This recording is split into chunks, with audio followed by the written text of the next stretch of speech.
Hello, Cleveland.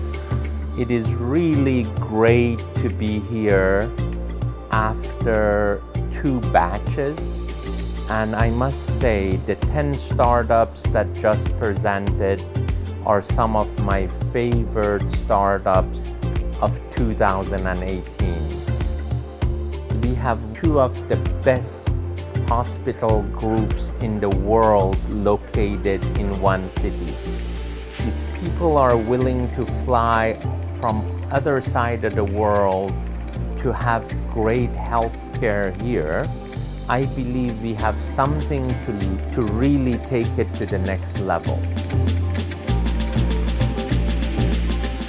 Whenever we try to make an innovation platform, we need great entrepreneurs, great corporations that are willing to work with the entrepreneurs, investors, members of the community here.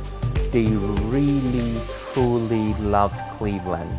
And we just need to jumpstart the startup scene here with different universities, different entrepreneurs.